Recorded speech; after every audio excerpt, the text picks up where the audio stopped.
Isa marahil sa best Christmas gift para sa isang magulang na kumpleto ang pamilya sa Kapaskuhan, lalo ang mga anak.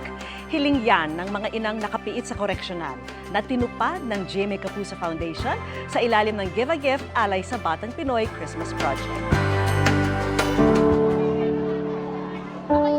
Ngayong Kapaskuhan, wala na raw ibang hihilingin ang isang inang nakapiit sa kulungan, kundi ang mayakap ang anak.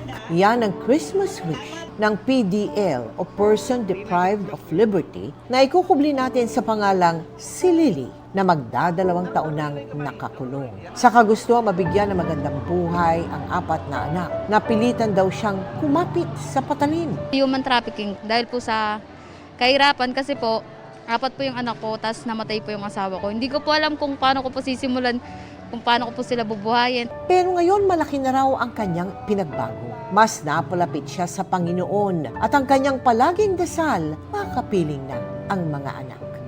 Taon-taon layo ng GMA Kapuso Foundation na makapagbigay saya sa mga PDL sa Correctional Institute for Women sa ilalim ng ating Give a Gift alay sa Batang Pinoy Christmas Project. Kaya dinala natin ang kanilang mga anak doon para kahit sa maikling panahon ay magkasama-sama sila. Binigyan rin natin ng Noche Buena package at laruan ng mga bata kasama ang AFP Joint Task Force NCR. Masaya kami sa Armed Forces.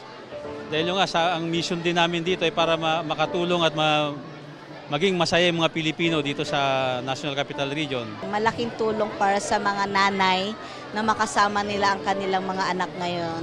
Hopefully, maramdaman nila na pinaniniwalaan natin sila na pwede silang magbago at meron pa rin silang hinaharap na kinabukasan.